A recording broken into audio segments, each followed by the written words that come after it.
اس دودھ کے اندر اگر ایک قطرہ شراب کا ڈل جائے تو وہ سارا دودھ خراب ہو جائے گا۔ ہمارا پرابلم یہ ہے کہ لاکھوں روپیہ ارن کرنے والا شخص بہت تھوڑے سے پیسے جب اس میں حرام کمائی کے ایڈ کر لیتا ہے تو اسے سمجھ نہیں آ رہی ہوتی کہ میں اپنا سارے کا سارا تو طیب رزق ہے اس کو بھی ناپاک کر رہا ہوں۔ دوسری بات، ہمارے بچے، ہماری اگلی جنریشن، ان کی ایجوکیشن، ان کی اخلاقیات، ہمارے گھر کے ماحول، ہماری فیملی، یہ تمام چیزیں ان کے اوپر حرام اور حلال رزق دونوں کی اثر انگیزی جو ہے اس سے ہم انکار نہیں کر سکتے۔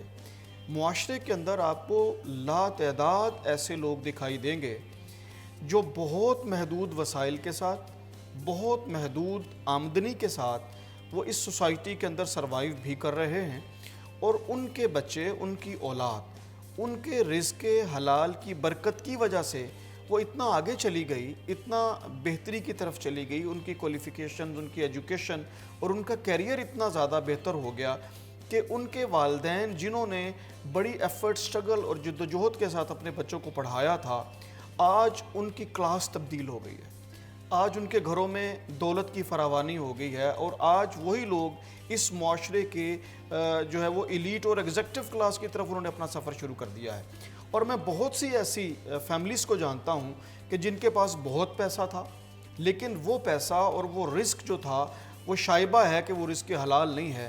آج ان کی اولادیں جو ہیں انہوں نے اپنے والدین کی وہ ساری پراپرٹیز اور وہ ساری دولت اور جائیداد جو ہے اس کے اجاڑ کے رکھ دیا ہے، وہ جرائم کے اندر انوالو ہو گئے ہیں، وہ منشیات کے اندر انوالو ہو گئے ہیں۔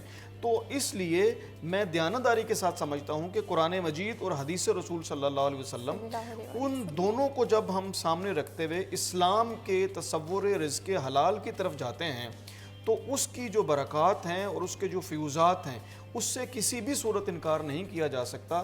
اللہ رب العزت اس معاشرے کے اندر، اس سوسائٹی کی خوبصورتی کے لیے ہر فرد کو رزق حلال کمانے کی طرف جو ہے وہ حکم بھی دیتا ہے، توجہ بھی دلاتا ہے، اور اس کی ایگزامپلز کی طرف اگر ہم چلے جائیں تو رسالت مآب صلی اللہ علیہ وسلم کی ذات اقدس سے لے کر صحابہ کرام رضوان اللہ تعالیٰ علیہم اجمعین، اہل بیت علیہم السلام، تابعین، تبع تابعین، ہمارے جتنے اکابر ہیں، اگر آپ ان کی زندگی کو سٹڈی کریں گی تو ان کی زندگی میں ان کی عبادات، ان کی ریاضات، ان کے ساتھ ساتھ رزق حلال کا جو عنصر ہے وہ آپ کو نمایاں دکھائی دے گا۔ بالکل، بہت ہی خوبصورتی سے آپ نے اس پوائنٹ کو ایکسپلین کیا ہے۔ یہاں پر میں ظفر ڈوگر صاحب آپ سے بھی جاننا چاہوں گی کہ ایک جانب لوگ کہتے ہیں کہ کم انکم انہیں راغب کرتی ہے رشوت لینے میں، حرام کمائی میں، اور کم وسائل میں کس طرح سے خوبصورت زندگی جی جا سکتی ہے؟ دیکھیے، کم وسائل میں بہت مشکل ہوتا ہے جینا، اس میں کوئی شک نہیں۔ آج کا غیر منصفانہ جو معاشرہ ہے، غیر وسائل کی غیر منصفانہ تقسیم جو ہے، ہم مساوی تقسیم کی بات نہیں کر رہے، منصفانہ تقسیم کی بات کر رہے ہیں۔ جب منصفانہ تقسیم بھی نہیں ہوگی تو پھر لوگوں کے لیے جسم و جاں کا رشتہ برقرار رکھنا جائز ذرائع سے ناممکن ہوتا جا رہا ہے، تو ایسے میں لوگ حرام کی طرف بھی راغب ہوتے ہیں۔ اس کی اسٹیٹ ذمہ دار ہے جو ان کو وہ مواقع پرووائڈ نہیں کر رہی کہ جس میں وہ رزق حلال کھا سکیں۔ اسی معاشرے میں بدقسمتی کی بات، یہ سارا پیدا کردہ سرمایہ کار جو بڑے لوگ ہیں ان کا ہی ہے نا، یا سسٹم کا ہے کہ وہ خود تو اپنے حق تک نہیں رہتے، جب وہ مزدور کا بھی حق کھاتے ہیں، انہیں محنت کا پورا معاوضہ نہیں دیتے تو اس کا مطلب ان کا اپنا رزق حرام ہو گیا۔ جب وہ یہ نہیں ہے کہ آپ نے طے کر دیا یہ آپ کا ہے جی، بس اتنی آپ کی، آپ نے اس کی محنت کا معاوضہ اتنا دینا کہ اس کا گھر چل سکے اچھے طریقے سے، اس کو کہتے ہیں حلال معاوضہ دینا۔ تو جب آپ معاوضہ ہی غلط طریقے سے دے رہے ہیں تو آپ اپنا رزق حرام کر رہے ہیں، جو مزدور کے حصے کا آپ اپنے گھر لے کے جا رہے ہیں تو آپ اپنا رزق حرام کر کے جا رہے ہیں۔ اگلی بات، اس کو مذہبی حوالے سے اگر دیکھیں، وہ چیز میں چاہ رہا ہوں مس نہ ہو جائے، نبی پاک صلی اللہ علیہ وآلہ وسلم کے حوالے سے 2 احادیث بیان کرنا چاہتا ہوں۔ دیکھیے، اگر ہمارا ایمان ہے کہ ہم نے یہ زندگی ختم ہونی ہے اور ہم نے اگلی زندگی بھی ہے اور ہمیں جزا سزا کا وہاں ہونا ہے تعین کہ کس کو جزا ملنی کس کو سزا ملنی، تو پھر ایک بہت وارننگ والی چیزیں بھی ذہن میں رکھنی چاہیے کہ یہاں تو آپ اس نظام سے چھوٹ جائیں گے لیکن اللہ کی پکڑ سے نہیں بچ سکیں گے۔ اگر آپ دوسرے کا حق مارتے ہیں، اگر آپ حرام کھاتے ہیں، تو ایک حدیث کا مفہوم یہ ہے کہ